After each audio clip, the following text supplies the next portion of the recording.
Right,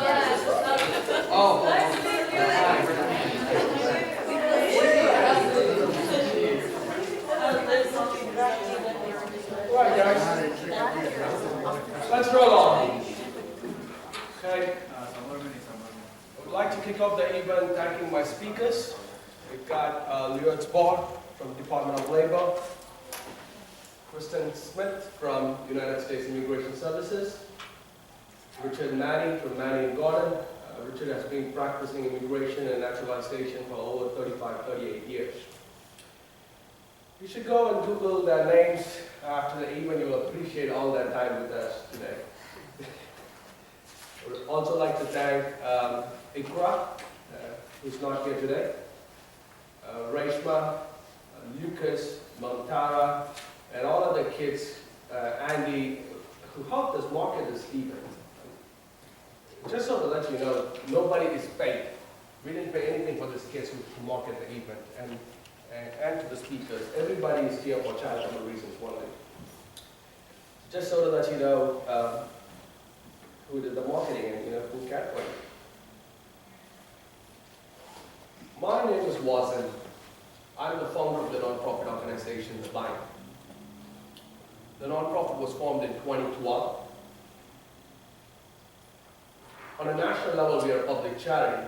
We are licensed to operate in New York City, New Jersey, Florida, California. 2 months ago, I opened a branch in California. And I'm opening a branch in Chicago, Illinois this summer. Before I get into this about the Bind and the speaker start, just 30 seconds about me so you know why I'm doing this. A lot of people ask me, this is not a profession at all. Believe me, this is just my hobby. And I don't have parents. I grew up with my grandparents, and they passed away when I was 15. Then on, the community brought me up. When I say the community, it's the people from everywhere who brought me up. I lived in the streets. I was homeless for 3.5 years. These people are from all sorts of cultures. They are Americans, African Americans, Indians, Asians, Chinese, and whatnot. So I want to build a corporation, a foundation for the community that brought me up. And when I started thinking about it, everywhere that I see, there were just two groups. If that's a foundation, either that's related to a nationality, ethnicity, religion, or a language, related to one group. Or if there is a foundation, it's, the foundation is either providing a shelter, which means you're already homeless. It's providing food, you're already starving. The particular person has already gone through hell, and then you're helping. So I wanted to build something before that you get in trouble, so there's no need to save you at all. You could do better things with your time. You could do better things with your life, so there is no need of a shelter. There is no need of saving you. So I want to build something for that reasons. And then I started with, okay, I'm going to build this foundation to empower students interested in pursuing education abroad. So the Bind runs 2 programs. One is what you are here for, you in the USA. And the second one is WBA, World Beyond America. Essentially, we do the same thing for the kids going from here outside. Look at that picture. 10 seconds. Just look at it. Like I said, remember, the community brought me up. I have nobody to fall back on to tell me what's right and what's wrong. This is our constant habit when you go to a culture, right? We want to know the food, we want to know the language, we want to know the jokes. You celebrate Thanksgiving, and all of a sudden, you've got the turkey in the home, and you start doing all these things. But there was something that's fundamentally wrong. That this is trying to teach you to blend in, isn't it? All this is trying to teach you to blend in. But blending in should be an effortless state.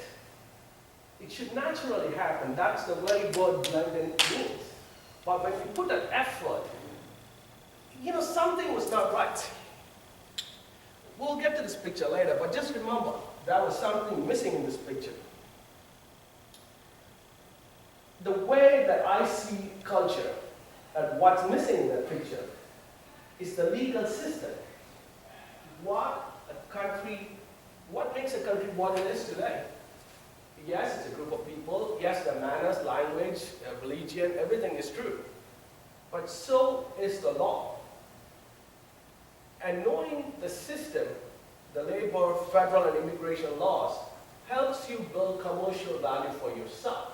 Education was missing that. You can tell me, hey, I come here, I'm a doctor, I'm a PhD, I've got my education, and that's building my commercial value. No, that's your subject matter. To build commercial value means for you to know what you can and can't do under the federal labor and immigration laws of the United States.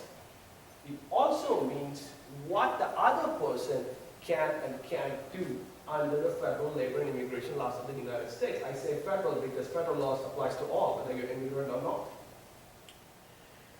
For example, I'm an employer, and I'm coming and telling you, hey, you don't work with me, I'm going to fire you on this last week of March. From April 1st week, that's when you guys file your H-1B, yeah? You have 1 week time. What are you going to do? You're going to listen to your employer. Or your employer says, hey, just fake some documents and slide it in. You know, it's a government organization. They won't care. So, you know, if you don't have actually an IT degree, you are a mechanical engineer, you know what? Just print out a document in an envelope and slide it and nobody will care. You really think the government of the United States won't care that you can print the document and send it across? Maybe it worked 50 years ago. Maybe it worked 50 years ago. And that's the very reason we're having the speakers and attorneys so you can cross-check.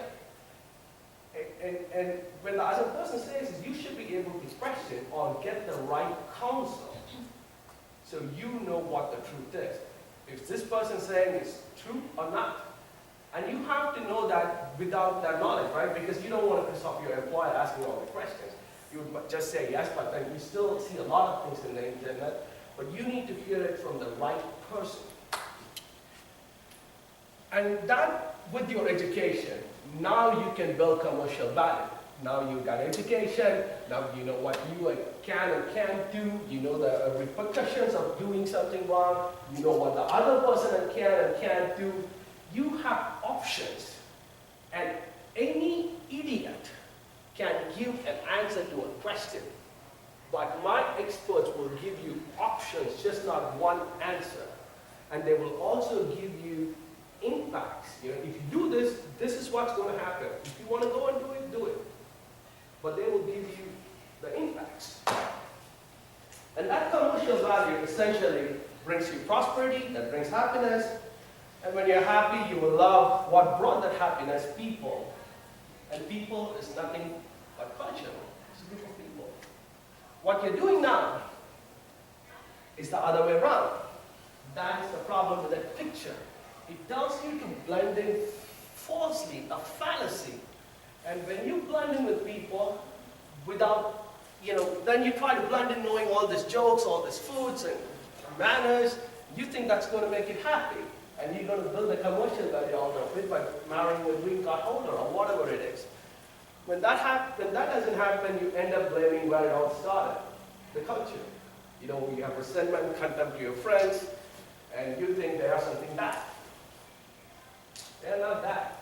It's just the system, the way that we have learned it and practiced this, the type of questions that we ask, our feelings, emotions, motives, knowledge, everything is based on that first picture that's missing and it's not telling you how to navigate the system.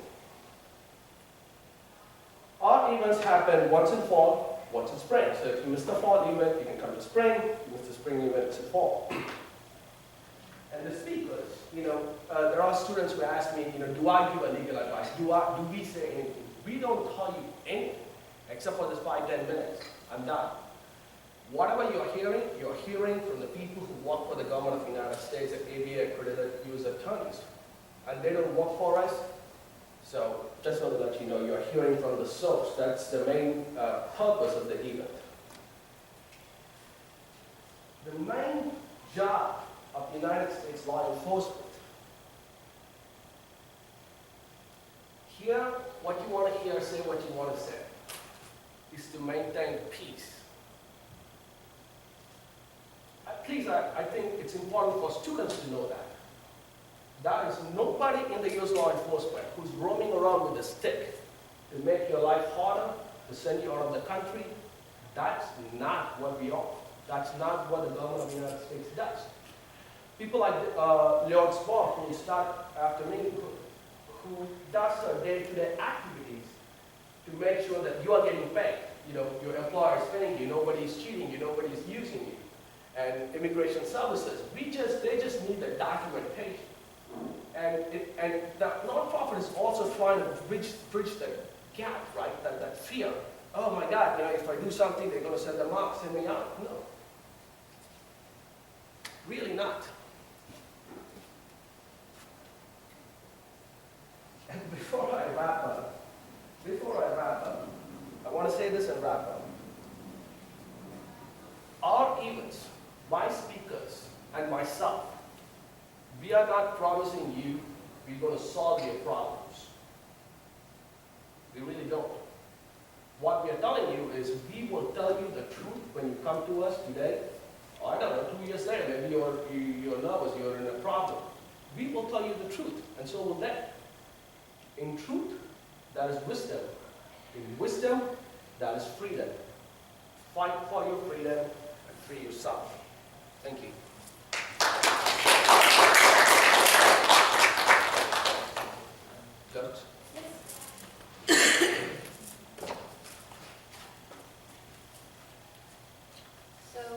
My name is Lourdes Barr. I have a few fact sheets that are coming up, I think. I'm with the U.S. Department of Labor, Wage and Hour.